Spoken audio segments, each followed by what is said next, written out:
ನಮಸ್ಕಾರ ಸ್ನೇಹಿತರೆ, ನಮ್ಮ ನಂಬಿಕೆಗೆ ಸ್ವಾಗತ ಸುಸ್ವಾಗತ. ಸ್ನೇಹಿತರೆ, ಪ್ರೀತಿ ಪ್ರೇಮದ ವಿಷಯ ಬಂದಾಗ ಪ್ರತಿಯೊಬ್ಬರಿಗೂ ನೆನಪಾಗುವುದು ಸಲೀಂ ಅನಾರ್ಕಲಿ, ರೋಮಿಯೋ ಜೂಲಿಯೆಟ್ ಹಾಗೂ ಲೈಲಾ ಮಜ್ನು. ಇಂದಿಗೂ ಪ್ರೀತಿ ಪ್ರೇಮ ಹಾಗೂ ಪ್ರಣಯದ ವಿಚಾರದಲ್ಲಿ ಈ ಜೋಡಿಗಳು ಎಂದೆಂದಿಗೂ ನವನೂತನರಾಗಿ ನಿಲ್ತಾರೆ. ಅದರಲ್ಲೂ ಈ ಪ್ರೇಮಿಗಳ ಕಥೆಗಳೆಲ್ಲವೂ ಕಾಲ್ಪನಿಕ ಎಂದು ಕೆಲವರು ಭಾವಿಸಿದ್ರೆ ಮತ್ತೆ ಕೆಲವರು ಇಲ್ಲ, ಈ ಪ್ರೇಮಿಗಳು ಬದುಕಿದ್ರೂ ತಮ್ಮ ಪ್ರೀತಿಗಾಗಿ ಪ್ರಾಣವನ್ನ ಅರ್ಪಿಸಿ ಅಮರರಾದ್ರು ಅಂತಲೂ ನಂಬುವವರಿದ್ದಾರೆ. ಅದೇನೇ ಇರಲಿ, ಇಂದಿಗೂ ಆ ಪ್ರೇಮಿಗಳ ಹೆಸರಿನಲ್ಲಿ ಸಮಾಧಿಗಳು ಇರೋದಂತೂ ಸತ್ಯ. ಅದರಲ್ಲೂ ಲೈಲಾ ಮಜ್ನು ಕಿ ಮಜರ್ ಎಂದು ಕರೆಯಲ್ಪಡುವ ಲೈಲಾ ಮಜ್ನು ಸಮಾಧಿ ರಾಜಸ್ಥಾನದ ಅನೂಪ್ಗರ್ನಲ್ಲಿದ್ದು, ಅಲ್ಲಿ ಲೈಲಾ ಮತ್ತು ಮಜ್ನು ಮೃತಪಟ್ಟಿದ್ದಾರೆಂದು ಇಂದಿಗೂ ನಂಬುತ್ತಾರೆ. ಈ ಸಮಾಧಿಯ ಬಗ್ಗೆ ಅನೇಕ ದಂತೆಕಥೆಗಳಿದ್ವು. ವಾಸ್ತವವಾಗಿ ಈ ಸ್ಥಳ ಪ್ರೇಮಿಗಳು ಮತ್ತು ನವವಿವಾಹಿತರಿಗೆ ಯಾತ್ರಾ ತಾಣವಾಗಿ ಮಾರ್ಪಟ್ಟಿದೆ. ಬನ್ನಿ, ಹಾಗಿದ್ರೆ ಇಂದಿನ ಸಂಚಿಕೆಯಲ್ಲಿ ಲೈಲಾ ಮಜ್ನೂನ್ ಪಾತ್ರಗಳು ಕಥಾನಕವ ಅಥವಾ ಅವರ ಅಸ್ತಿತ್ವವ ಅನ್ನೋದನ್ನ ಈ ಸಂಚಿಕೆಯಲ್ಲಿ ಹೇಳ್ತಾ ಹೋಗ್ತೀನಿ. ಅದಕ್ಕೂ ಮುನ್ನ ನಮ್ಮ ನಂಬಿಕೆಗೆ ನಿಮ್ಮ ಬೆಂಬಲವಿರಲಿ. ಸ್ನೇಹಿತರೆ, ಮೊದಲಿಗೆ ಲೈಲಾ ಮಜ್ನು ಅಮರ ಪ್ರೇಮಿಗಳ ಕುರಿತಾದ ನಾನಾ ಕಥಾನಕಗಳು ಹೇಳೋದೇನು ಅನ್ನೋದನ್ನ ಗಮನಿಸಿದ್ರೆ, ಮಜ್ನು ಪಾತ್ರಧಾರಿಯ ಹೆಸರು ಕೈಸ್ ಇಬ್ನ ಅಲ್ ಮುಲಾವ. ಅದೇ ಲೈಲಾಳ ಮೂಲ ಹೆಸರು ಅಲ್ ಅಮೀರಿಯಾ ಎಂಬುದಾಗಿತ್ತು. ಇಬ್ಬರು ಗಾಢವಾಗಿ ಪ್ರೀತಿಸ್ತಿದ್ರು. ಪ್ರೀತಿ ಅಂದ್ರೆ ಹಾಗೆ, ಅದಕ್ಕೆ ವ್ಯಾಪ್ತಿ ಅನ್ನೋದಿರಲ್ಲ, ವಯಸ್ಸಿನ ಅಂತರ ಕೂಡ ಇರೋದಿಲ್ಲ, ಸೌಂದರ್ಯದ ಬಯಕೆಯೂ ಬೇಕಿಲ್ಲ. ಅದೊಂದು ಆತ್ಮಗಳ ನಡುವಿನ ಸಮ್ಮಿಲನ. ಅದನ್ನ ಬೇರ್ಪಡಿಸೋದಕ್ಕೆ ಸ್ವತಃ ಆ ಸೃಷ್ಟಿಕರ್ತನಿಗೂ ಅಸಾಧ್ಯ ಅನ್ನೋ ಮಾತು ಪ್ರೀತಿ ಅನ್ನೋ ಪದಕ್ಕಿದೆ. ಹೀಗೆ ಲೈಲಾಳನ್ನು ಕಂಡ ಮೊದಲ ದಿನವೇ Majnu love at first sight ಅಂತಾರಲ್ಲ, ಹಾಗೆ ಮೊದಲ ನೋಟದಲ್ಲೇ ಅವಳ ಪ್ರೇಮ ಪಾಶಕ್ಕೆ ಕೊರಳೊಡ್ಡಿ ಬಿಟ್ಟಿದ್ದ. ನೀನಿಲ್ಲದ ನಾನು ನೀರಿಲ್ಲದ ಮೀನಿನಂತೆ ಅನ್ನೋದು ಆತನಿಗಾಗ್ಲೇ ಅರಿವಾಗಿ ಬಿಟ್ಟಿತ್ತು. ಪ್ರತಿ ಕ್ಷಣವೂ ಆಕೆಯ ಸಾಂಗತ್ಯಕ್ಕಾಗಿ ಹಾತೊರೆಯುತ್ತಿದ್ದ. ಆಕೆಯನ್ನ ನೋಡುವ ಹಂಬಲ ವಿಪರೀತವಾಗುತ್ತಿತ್ತು. ಅವಳ ನೆನಪಿನಲ್ಲೇ, ಆಕೆಯ ಮಧುರ ಧ್ವನಿಯ ಗುಂಗಿನಲ್ಲೇ ಮಜ್ನೂನ್ ಭಗ್ನ ಪ್ರೇಮಿಯಾಗಿ ಬದಲಾಗಿ ಬಿಟ್ಟಿದ್ದ. ಆತನಿಗೆ ಅರಿವಿಲ್ಲದಂತೆ ತನ್ನ ಅಂತರಂಗದೊಳಗೆ ಕವಿಯೊಬ್ಬನಿಗೆ ಜನ್ಮವನ್ನು ನೀಡಿಬಿಟ್ಟಿದ್ದ. ಅದರ ಪರಿಣಾಮವೇ ಕೂತಲ್ಲಿ ನಿಂತಲ್ಲಿ ಪ್ರೇಮ ಕವಿತೆಗಳನ್ನ ಬರೆಯುತ್ತಾ ತನ್ನ ಪ್ರೇಮ ನಿವೇದನೆ ಮಾಡಿಕೊಳ್ತಾ ಇದ್ದ. ಆತನ ಪ್ರೀತಿ ಅದೆಷ್ಟು ಪ್ರಬಲವಾಗಿತ್ತೆಂದ್ರೆ, ನಡು ಬೀದಿಗಳಲ್ಲಿ ನಿಂತು ದಾರಿ ಹೋಕರಿಗೆ ಕೇಳುವ ಹಾಗೆ ತನ್ನ ಪ್ರಿಯತಮೆಗಾಗಿ ಬರೆದಿದ್ದ ಪ್ರೇಮ ಕವಿತೆಗಳನ್ನ ಹಾಡಿ ಕೊಂಡಾಡ್ತಾ ಇದ್ದ. ಆಕೆಯ ನೆನಪಿನಲ್ಲೇ ಊಟ, ತಿಂಡಿ, ನಿದ್ದೆ, ತನ್ನ ದೈನಂದಿನ ಕಾರ್ಯ ಎಲ್ಲವನ್ನು ತೊರೆದು ಹುಚ್ಚನಂತಾದ. ಇವನ ಈ ಪರಿಸ್ಥಿತಿ ಕಂಡ ಜನರು ಈತನಿಗೆ ಮಜ್ನೂನ್ ಅಂತ ಕರೆಯೋದಕ್ಕೆ ಶುರು ಮಾಡಿದ್ರು. ಮಜ್ನೂನ್ ಅಂದರೆ ಹುಚ್ಚು ಎಂದರ್ಥ. ಹೀಗೆ ಓರ್ವ ಅಮಾಯಕ ಯುವಕ ಪ್ರೇಮ ಪಾಶಕ್ಕೆ ಸಿಲುಕಿ ಹುಚ್ಚನೆಂದು ಖ್ಯಾತಿಯಾದ. ಹೀಗೆ ಪ್ರೀತಿಯಲ್ಲಿ ಮುಳುಗಿದವರಿಗೆ ಸಮಾಜದ ಚಿಂತೆ ಆಕೆಯನ್ನು ರೋಮಿಯೋ ಮಾತಿನಂತೆ ಒಂದು ದಿನ ಧೈರ್ಯ ತಂದುಕೊಂಡು ಮಜ್ನೂನ್ ಲೈಲಾಳ ತಂದೆಯ ಬಳಿ ತೆರಳಿ, ನಿಮ್ಮ ಮಗಳನ್ನ ನನಗೆ ಕೊಟ್ಟು ಮದುವೆ ಮಾಡಿಸಿಕೊಡಿ, ಆಕೆ ಇಲ್ಲದೆ ನಾನಿಲ್ಲ, ಈ ನನ್ನ ಜೀವನವೇ ಅವಳಿಗಾಗಿ ಮೀಸಲು ಎಂದು ಪರಿಪರಿಯಾಗಿ ನಿವೇದನೆ ಮಾಡಿಕೊಂಡ. ಆದ್ರೆ ಎಷ್ಟೇ ಆದ್ರೂ ಹೆಣ್ಣು ಮಗಳ ತಂದೆ ಅಲ್ವಾ, ಪೂರ್ವಾಪರ ಇಲ್ಲದೆ ಯುವಕನ ನಿವೇದನೆಗೆ ಇಲ್ಲ ಎಂದು ಕಡ್ಡಿ ಮುರಿದಂತೆ ನಿರಾಕರಿಸಿಬಿಟ್ಟ. ಅಲ್ಲದೆ ನಿನ್ನಂತ ಮತಿಹೀನನಿಗೆ ಮಗಳನ್ನ ಕೊಟ್ಟು ಸಮಾಜದೆದುರು ಕಳಂಕ ಕಟ್ಟಿಕೊಳ್ಳುವ ಇರಾದೆ ನನಗಿಲ್ಲವೆಂದು ಆತನನ್ನ ಹೊರಹಾಕಿದ. ಇತ್ತ ಕಡೆ ಮಗಳಿಗೂ ಹೆದರಿಸಿಬಿಟ್ಟ.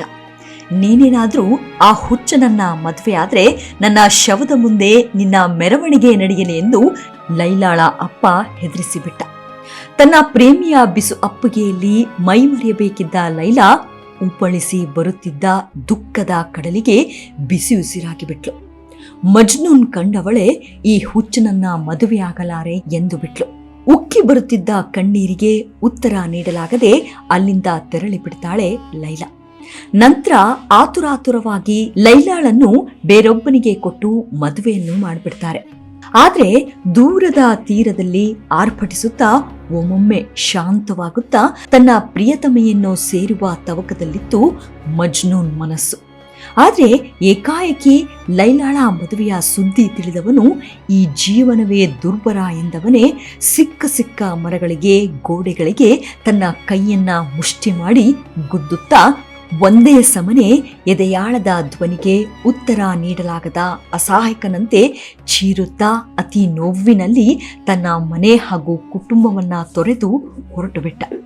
ಉಟ್ಟ ಬಟ್ಟೆಯಲ್ಲೇ ಕಾಡಿನತ್ತ ತೆರಳಿದವನು ಯಾರಿಗೂ ಕಾಣದೆ ಕಣ್ಮರೆಯಾದ. ಅಲ್ಲಿ ಕಾಡಿನಲ್ಲಾದ್ರೂ ನೆಮ್ಮದಿ ಸಿಕ್ಕಿತಾ ಮಜ್ನುನ್ಗೆ ಅಂದ್ರೆ ಅಲ್ಲಿಯೂ ಇಲ್ಲ. ಆ ಕಾಡು ಪ್ರೇಮದ ಸಂಕೇತವಾಗಿತ್ತು. ಪ್ರತಿ ಕ್ಷಣವೂ ಬೀಸುವ ಗಾಳಿಗೂ ಪ್ರೀತಿಯ ಸಾಂತ್ವನ ಬೇಕಿತ್ತು.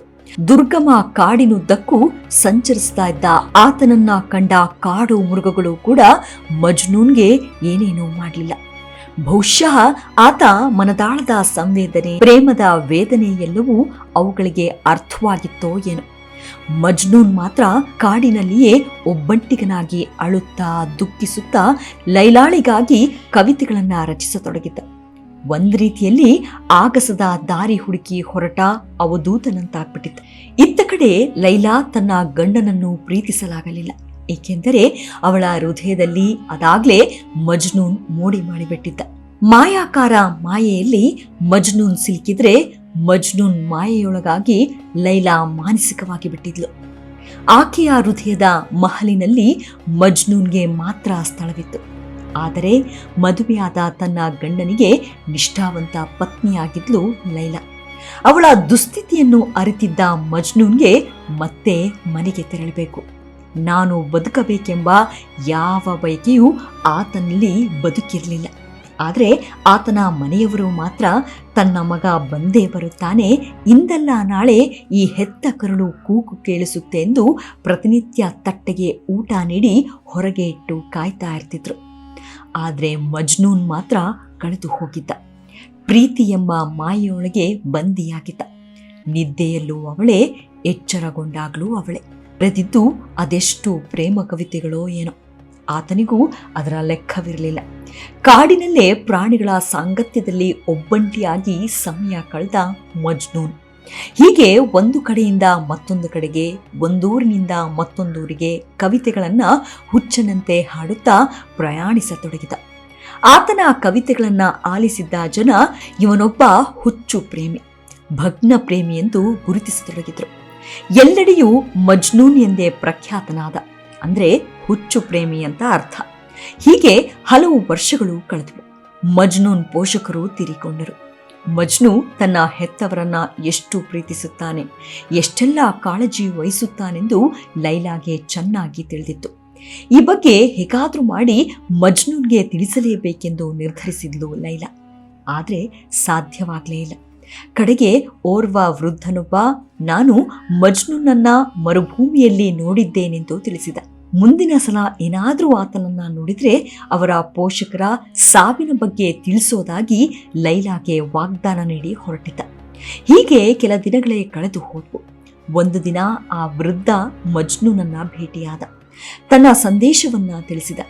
ಆದರೆ ಮೊದಲೇ ಅನಾಥನಂತೆ ಬೀದಿ ಹೊಕ್ಕನಾಗಿದ್ದ ಮಜ್ನೂನ್ಗೆ ಈ ಸುದ್ದಿ ಕೇಳಿ ಈ ಪ್ರಪಂಚವೇ ಬೇರೆ, ನಾನೇ ಬೇರೆ ಎಂಬ ನೋವು ಆವರಿಸಿಕೊಳ್ಳ. ಅದೇ ದುಃಖದಲ್ಲೇ ಒಂದೇ ಸಮನೆ ಚೀರಾಡಿ ಪ್ರತಿಜ್ಞೆ ಮಾಡಿಬಿಟ್ಟ. ಅದೇನೆಂದ್ರೆ, ನಾನು ಬದುಕಿರುವವರೆಗೂ ಈ ಮರುಭೂಮಿಯನ್ನ ಬಿಟ್ಟು ಬರಲಾರೆ ಎಂದು.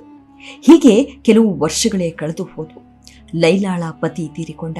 ದಿಕ್ಕಿಲ್ಲದ ಲೈಲಾ ಕೂಡ ಒಂದು ಕ್ಷಣ ಹರುಷಪಟ್ಲು. ಈಗಲಾದರೂ ನಾನು ಮತ್ತು ಮಜ್ನೂನ್ ಇಬ್ರು ಶಾಶ್ವತವಾಗಿ ಜೊತೆಯಲ್ಲೇ ಇರಬಹುದೆಂದು ಆಶಿಸಿದ್ಲು. ಆದರೆ ಹಾಗಾಗಲಿಲ್ಲ.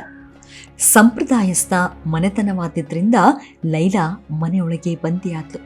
ಸುಮಾರು 2 ವರ್ಷಗಳ ಕಾಲ ಹೊರ ಪ್ರಪಂಚದ ಸುಳಿವೇ ಆಕೆಗಿರಲಿಲ್ಲ. ದಿನೇ ದಿನೇ ತಮ್ಮ ಪ್ರೇಮಿಯ ಸಾಂಗತ್ಯದ ಬಯಕೆಗಳು ಸನ್ನಿಹಿತವಾಗತೊಡಗಿದ್ವು. ಪ್ರತಿ ಕ್ಷಣವೂ ಮರುಭೂಮಿಯಲ್ಲಿ ಅಲೆದಾಡುತ್ತಿದ್ದ ಹುಚ್ಚು ಪ್ರೇಮಿಯ ನೆನಪಾಗತೊಡಗಿತ್ತು.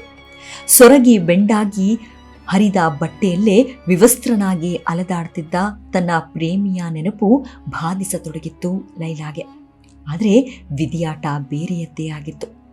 ಮಜ್ನೂನ್ ಮಾಫ್ ಕರ್ದೇನಾ ಎಂದು ಕೊರಗುತ್ತಾ ಚಳಪಡಿಸುತ್ತಲೇ ಕೊನೆಯುಸಿರೆಳೆಯುತ್ತಾಳೆ ಲೈಲಾ. ಲೈಲಾಳ ಸಾವಿನ ಸುದ್ದಿ ಕೇಳಿ ಮಜ್ನೂನ್ ಮತ್ತಷ್ಟು ಹುಚ್ಚನಾದ. ಲೈಲಾಳ ಸಮಾಧಿ ಮಾಡಿದ್ದ ಸ್ಥಳಕ್ಕೆ ಹೋದ. ಅಲ್ಲಿ ನಡೆದದ್ದು ಮಾತ್ರ ವಿಧಿಯಾಟಕ್ಕೆ ನೈಜ ನಿದರ್ಶನದಂತಿತ್ತು. ಅದೇನೆಂದ್ರೆ, ಅವಳ ಸಮಾಧಿಗೆ ತಲೆಯಿಟ್ಟು ಆಕ್ರಂದಿಸ್ತಾ ಇದ್ದ ಮಜ್ನೂನ್ ಅಲ್ಲಿಯೇ ತಣ್ಣಗೆ ಪ್ರಾಣ ಬಿಟ್ಟ. ಸಾಯುವ ಘಳಿಗೆ ತನ್ನ ಪ್ರೇಮಿಗಾಗಿ ಕೊನೆ ಸಾಲನ್ನು ಅತಿ ನೋವಿನಲ್ಲೇ ಹಾಡಿದ್ದ. ಲೈಲಾ, ಹಾದು ಹೋಗುವ ಈ ಗೋಡೆಗಳ ಮೂಲಕ ನಾನು ಹಾದು ಹೋಗುತ್ತೇನೆ. ನಾನು ಈ ಗೋಡೆಗೂ ಆ ಗೋಡೆಗೆ ಮುತ್ತಿಡುತ್ತೇನೆ. ನನ್ನ ಹೃದಯದಲ್ಲಿರುವ ಗೋಡೆಗಳ ಮೇಲಿನ ಪ್ರೀತಿ ನನ್ನನ್ನು ಸಂತೋಷಪಡಿಸುವುದಿಲ್ಲ. ಆದರೆ ಆ ಗೋಡೆಗಳ ಬಳಿ ನಡೆದು ನನ್ನ ಗಮನವನ್ನು ಸೆಳೆಯುವವಳನ್ನ ನಾನು ಪ್ರೀತಿಸುತ್ತೇನೆ. ಆ ಗೋಡೆಯೇ ಈ ದೇಹ. ಇದೋ ಬಂದೆ, ಸಾವಿನಲ್ಲೂ ನಿನ್ನ ಸಂಗಾತಿಯಾಗುವೆ ಎಂದು ಪ್ರಾಣ ತ್ಯಾಗ ಮಾಡಿಬಿಟ್ಟ ಮಜ್ನೂನ್. ಇಂದಿಗೂ ಲೈಲಾ ಮಜ್ನೂನ್ ಕಿ ಮಜಾರ್ ಅಂದ್ರೆ ಸಮಾಧಿ ರಾಜಸ್ಥಾನದ ಅನೂಪ್ಘರ್ ನಗರದ ಬಿಂಜೋರ್ ಗ್ರಾಮದಲ್ಲಿದೆ. ಇಲ್ಲಿನ ಜನರ ನಂಬಿಕೆ ಎಂದರೆ, ದಂಪತಿಗಳು ಈ ಸಮಾಧಿ ಬಳಿ ಭೇಟಿ ನೀಡಿ ಲೈಲಾ ಮಜ್ನು ಅವರಿಂದ ಆಶೀರ್ವಾದ ಪಡೆದರೆ ಅವರ ಪ್ರೀತಿ ಅಮರವಾಗಿರುತ್ತದೆ ಎಂದು ನಂಬ್ತಾರೆ. ಹೀಗಾಗಿ ಪ್ರತಿ ವರ್ಷ ಜೂನ್ ತಿಂಗಳಲ್ಲಿ ಜಾತ್ರೆ ಕೂಡ ನಡೆಯುತ್ತೆ. ಜಾತ್ರೆಯಲ್ಲಿ ನೂರಾರು ಜೋಡಿಗಳು ಮತ್ತು ನವ ವಿವಾಹಿತರು ಭಾಗವಹಿಸುತ್ತಾರೆ. ಲೈಲಾ ಮಜ್ನು ಅವರಿಗೆ ಸಂಬಂಧಿಸಿದ ಮತ್ತೊಂದು ದಂತಕಥೆ ಎಂದ್ರೆ, ಲೈಲಾ ಮಜ್ನುವನ್ನ ಮೊದಲಿಗೆ ಲೈಲಾ ಖಾಸ್ ಎಂದು ಕರೆಯಲಾಗುತ್ತಿತ್ತು. ಅವರು ಸಿಂಧ್ ಪ್ರಾಂತ್ಯ ಅಂದ್ರೆ ಇಂದಿನ ಪಾಕಿಸ್ತಾನದಿಂದ ಓಡಿ ಬಂದು ಭಾರತದಲ್ಲಿ ತಲೆಮರೆಸಿಕೊಂಡವರು. ನಂತರ ಲೈಲಾಳ ಸಹೋದರ ಇಬ್ಬರನ್ನು ಭಾರತದಲ್ಲಿ ಪತ್ತೆ ಹಚ್ಚಿ ಮಜ್ನೂನನ್ನ ಚಾಕುವಿನಿಂದ ಇರಿದು ಕೊಲ್ಲುತ್ತಾನೆ. ತನ್ನ ಕಣ್ಣೆದುರೇ ಪ್ರಿಯತಮನನ್ನ ಕೊಂದಿದ್ದನ್ನು ಕಂಡ ಲೈಲಾ ಕೂಡ ಆತ್ಮಹತ್ಯೆ ಮಾಡಿಕೊಳ್ತಾಳೆ. ಕೆಲವರ ಪ್ರಕಾರ ಲೈಲಾ ಖೈಸ್ ಹೆಸರಿನ ಪ್ರೇಮಿಗಳು ಸಿಂಧ್ ಮೂಲದವರು. ಈ ಪ್ರೇಮಿಗಳ ಪ್ರೀತಿಗೆ ಲೈಲಾ ಪೋಷಕರು ಒಪ್ಪದ ಕಾರಣ ಲೈಲಾ ತಪ್ಪಿಸಿಕೊಂಡು ಖೈಸ್ ಜೊತೆಗೆ ಈ ಸ್ಥಳಕ್ಕೆ ಬಂದಳು. ಆದರೆ ಆ ಸಮಯದಲ್ಲಿ ಇಲ್ಲಿ ಒಂದು ದೊಡ್ಡ ಮರಳಿನ ದಿಬ್ಬವಿತ್ತು. ಅವರಿಗೆ ಬಾಯಾರಿಕೆಯಾಗಿ ಅವರು ಮರುಭೂಮಿಯನ್ನ ದಾಟಲು ಸಾಧ್ಯವಾಗಲಿಲ್ಲ. ಅಂತೂ ಲೈಲಾಳ ಪೋಷಕರು ಮಾತ್ರ ಅವರಿಬ್ಬರನ್ನು ಹಿಂಬಾಲಿಸಿ ಬರುತ್ತಲೇ ಇದ್ರು. ಆದ್ರೆ ಅದಾಗ್ಲೇ ಅವರಿಬ್ಬರು ಮರುಭೂಮಿಯಲ್ಲಿ ಪ್ರಾಣ ಬಿಟ್ಟಿದ್ರು. ಹೀಗಾಗಿ ಈ ಸ್ಥಳವು ಪ್ರೀತಿಯ ಸಂಕೇತವಾಯಿತು. ಜನರು ಲೈಲಾ ಮತ್ತು ಮಜ್ನು ಅವರ ಆಶೀರ್ವಾದ ಪಡೆಯಲು ಲೈಲಾ ಮಜ್ನು ಕಿ ಮಜರ್ಗೆ ಬರುತ್ತಾರೆ ಎಂಬ ಕಥೆಯೂ ಇದೆ. ಸ್ಥಳೀಯರ ಪ್ರಕಾರ ವಿಶೇಷವಾಗಿ ಹಬ್ಬಗಳಲ್ಲಿ ದಂಪತಿಗಳು ಲೈಲಾ ಮತ್ತು ಮಜ್ನು ಅವರ ಸಮಾಧಿ ಬಳಿ ಬಂದು ಜೀವಮಾನವಿಡೀ ಚೆನ್ನಾಗಿರಲೆಂದು ಆಶೀರ್ವಾದ ಪಡೆಯುತ್ತಾರೆ. ಈ ಸಮಾಧಿ ಬಳಿಯೇ ಓರ್ವ ಶಿಕ್ಷಕ ಮತ್ತು ವಿದ್ಯಾರ್ಥಿಯ ಎರಡೂ ಸಮಾಧಿಗಳಿದ್ದು, ಸಮಾಧಿಯು ಆ ಶಿಕ್ಷಕ ಮತ್ತು ವಿದ್ಯಾರ್ಥಿಯ ನಡುವಿನ ಪರಸ್ಪರ ಗೌರವ ಮತ್ತು ಪ್ರೀತಿಯ ಸಂಕೇತವಾಗಿದೆ. ಕುತೂಹಲಕಾರಿ ವಿಷಯ ಎಂದರೆ, ಅನೂಪ್ಘರ್ ಪಾಕಿಸ್ತಾನ ಗಡಿಗೆ ಬಹಳ ಹತ್ತಿರದಲ್ಲಿದೆ. ಇದು ರಾಜಸ್ಥಾನದ ಶ್ರೀ ಗಂಗಾನಗರ್ ಜಿಲ್ಲೆಯಲ್ಲಿರುವ ಒಂದು ನಗರ. ಅನೂಪ್ಘರ್ ಪುರಾತನ ಕೋಟೆಯು ಮೊಘಲ್ ಆಳ್ವಿಕೆಯ ಬಗ್ಗೆ ಕುರುಹು ಕೊಡುತ್ತದೆ. ಲೈಲಾ ಮಜ್ನು ದಂತಕತೆ ಕುರಿತು ಅನೇಕ ಸಾಹಿತ್ಯ ಕೃತಿಗಳಲ್ಲಿ ಮಹಾನ್ ಬರಹಗಾರರು ಬರೆದಿದ್ದಾರೆ. ಈ ಪ್ರೇಮ ಕಥೆಯ ಹಲವು ಆವೃತ್ತಿಗಳು ಲಭ್ಯವಿವೆ. ಸಮಾಧಿಯು ಮುಸ್ಲಿಮರು ಮತ್ತು ಹಿಂದೂಗಳ ಪುರಾತನ ಸ್ಮಶಾನದ ಭಾಗವಾಗಿದ್ದು, ಮೊದಲು ಭೂಮಿಯಡಿಯಲ್ಲಿ ಮುಚ್ಚಿ ಹೋಗಿತ್ತಂತೆ.